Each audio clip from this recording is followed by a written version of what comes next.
اهلا بيكم في فيديو جديد من Egyptian English. النهارده هنعرف ازاي نقول ميه من تحت تبن بالانجلش. بنقول a snake in the grass، يعني بيتسحب من تحت لتحت زي التعبان في النجيله. You old snake in the grass! She's a snake in the grass. They wouldn't know a snake in the grass if it jumped up and bit him on the nose. ازاي نقول الغاية تبرر الوسيلة بالانجلش؟ بنقول the end justifies the means، بمعنى النتيجة النهائية بتبرر الوسائل المستخدمة للوصول إليها. The end justifies the means, right? Sometimes the end justifies the means. So you're saying that the end justifies the means? I'm about to prove to you that the end justifies the means. زي نقول ضربة من تحت الحزام بالانجلش. بنقول a low blow، بمعنى ضربة منخفضة، ودي كمان بتعتبر حركة غير شرعية في رياضة الملاكمة. That's a low blow. That's a low blow, you know. It's really not fair. It's a low blow.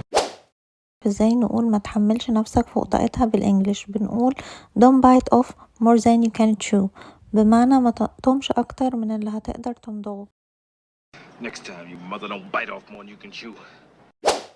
لما فرصة بتضيع او موقف معين بيعدي وما نقدرش نغيره بنقول فات الاوان. بالانجلش بنقول the ship has sailed، بمعنى السفينة ابحرت. You kidding? The ship has sailed. The ship has sailed. زي نقول ابو العريف بالانجلش. بنقول know it all، بمعنى عارف كل حاجة. What, don't you have any know-it-all relatives? And the first thing you gotta learn if you're gonna be a race car driver is you don't listen to losers like your know-it-all teacher over here. نقول التالتة تابتة بالانجلش. بنقول third time is the charm، زي اللي حصل مع ميسي بالظبط في محاولاته الحقيقية للوصول لكأس العالم. في 2014 كانت أول محاولة، و2018 كانت تاني محاولة، لكن في 2022 كانت التالتة تابتة بجد، وكانت محاولة ساحرة فعلا. Third time's the charm. Third time's the charm. Here we go. Here we go. Oh, 3 times, and third time's the charm. Okay, let's hope third time's the charm. Okay. النهارده هنعرف ازاي نقول بدون سابق انذار بالانجلش. بنقول out of the blue، والمعنى الحرفي للجملة دي يعني خارج اللون الازرق، وده لان السماء لما بتبقى صافية ولونها ازرق وفجأة بيحصل فيها رعد وبرق ومطر بدون سابق انذار. Out of the blue. Oliver's father showed up yesterday, out of the blue. And Oliver wasn't very happy about it, but he decided to meet him today anyway. Or they show up at your house, out of the blue, and leave furniture on your porch. لما بنكون محتاجين طلب أو خدمة من حد بنتمحلس له.